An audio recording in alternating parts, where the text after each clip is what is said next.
Hey everybody, it's been a while. Figured to show off a couple of my latest pickups at shows I was at. A couple I ordered off of interwebs, but these are the latest. Damn thing's falling over. See all the crap back there. Oh yeah, Wednesdays I'll do something better.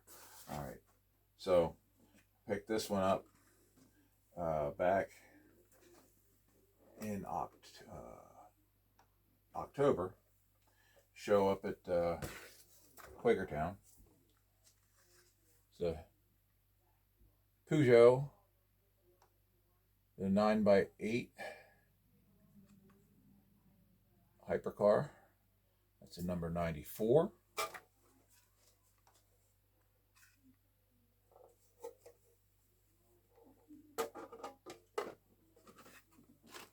Scale Auto makes a nice car.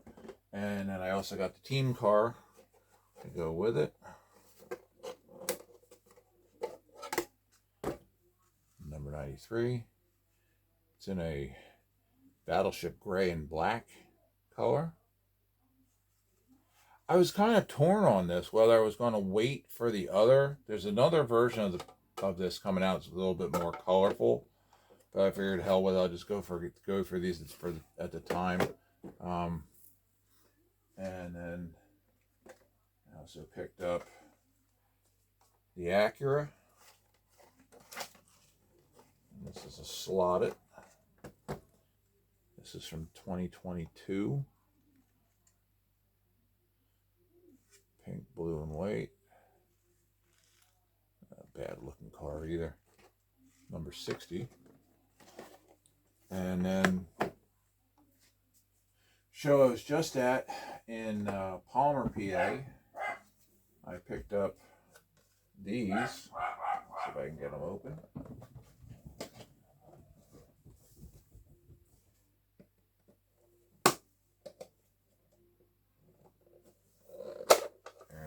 Oops.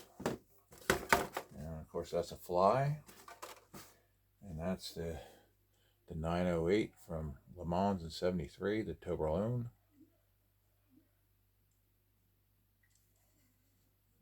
It's amazing how small those cars were. I mean, if you compare that to that, I mean, it's 2/3 the size.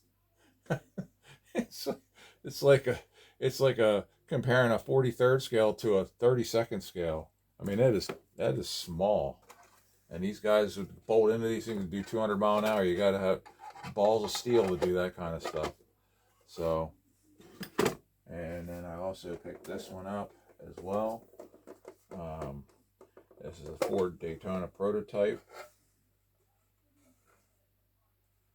Telcel 01, I believe that was a Chip Ganassi car back in the day.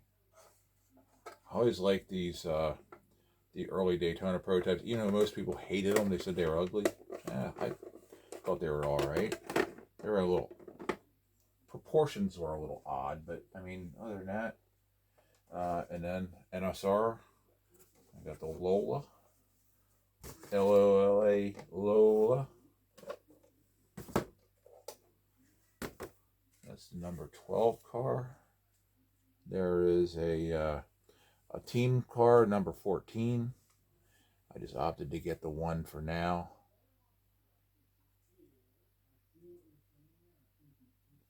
It's Joe Bonner and Renee Whistle were the drivers. This was Daytona 6 Hour, 1972.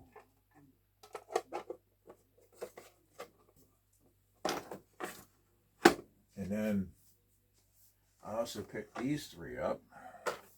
It's Carrera Goes.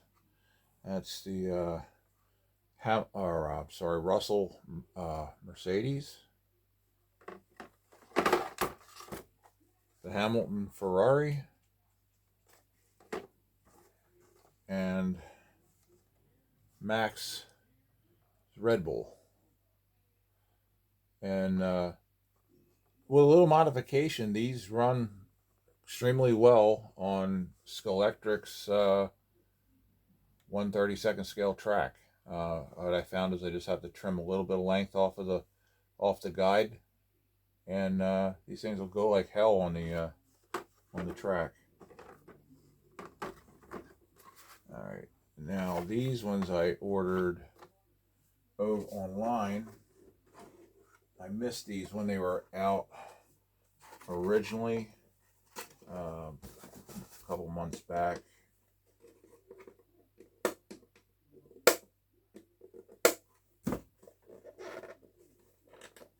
When I went to the one show, they didn't have them yet, and then when I went to the next show, they didn't bring any with them, so I had to order them online. These are the Mustang GT3s. It's the 64 car.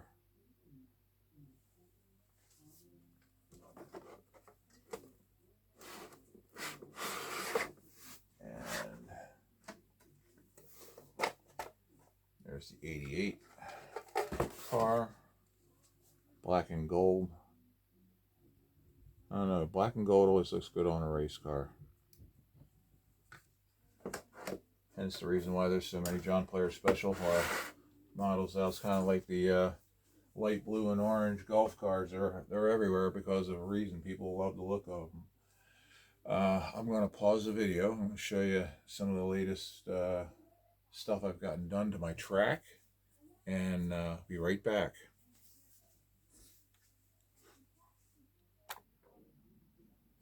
Okay, so this is what I've been working on for the past few months. While it was slow with cars coming in, I figured I'd work on some of the buildings for the track. These are all from Racetrack Scenics. I want to throw a big shout out to the guys there, Kevin and Johan. These came out great. The covered, these are they're Pirelli grandstands, and the control tower is their Surfer's Paradise control tower that I modified for my track.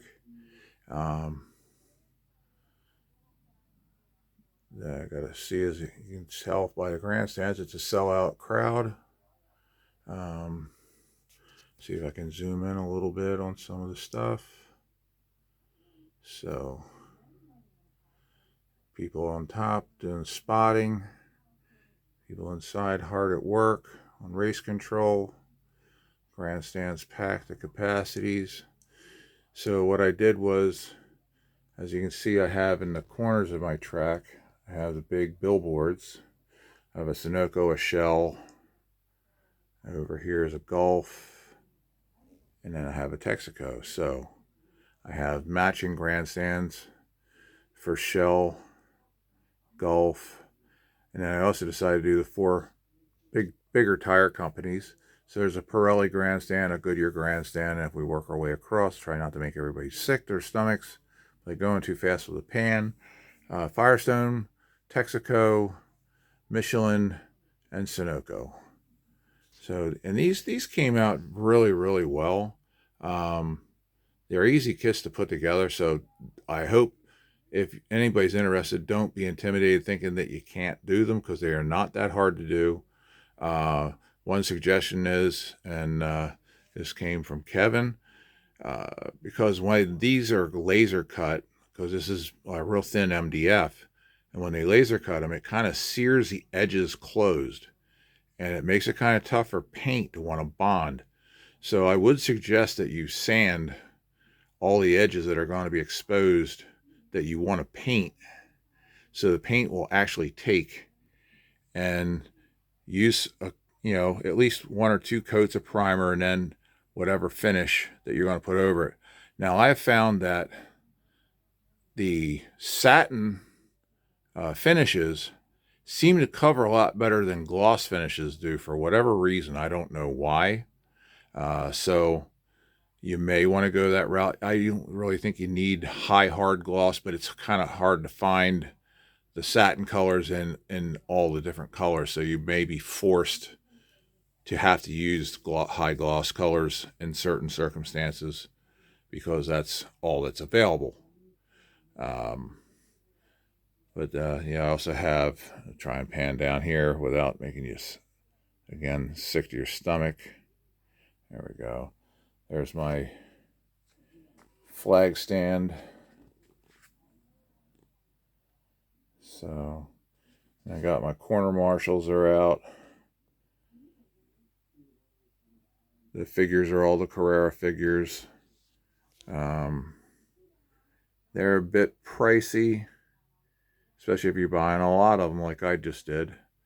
But they do add some realism to your layouts and make your track experience a little bit more pleasurable. I mean, for me, I probably do more, I do solo racing against the clock.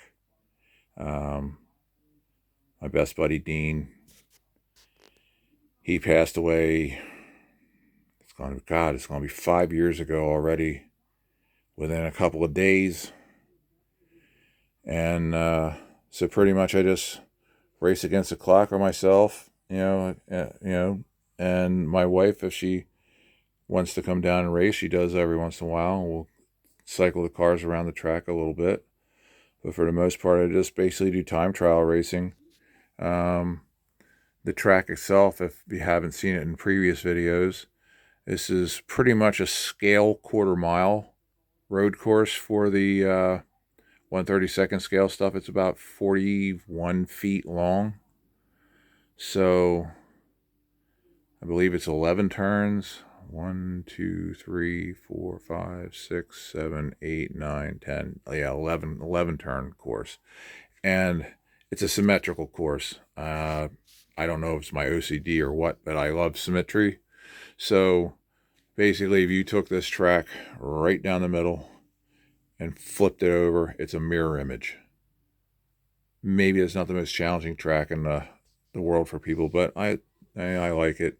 It fills the layout out of the space. I wanted to try and get as maximum amount of track on the layout space I had available. I would have loved to have gone bigger, but the room just didn't provide that. This is, as big I could fit in the space, so I'm kind of, locked into it. But in any case, that's what's going on with that. But that's going to do it for this video. I hope everybody has been doing well over the summer. And I'll catch you in the next one. There's another show at the Quakertown Farmers Market coming up the beginning of December. So with any luck, maybe I'll pick up a couple more cars there. There's more cars being shipped in.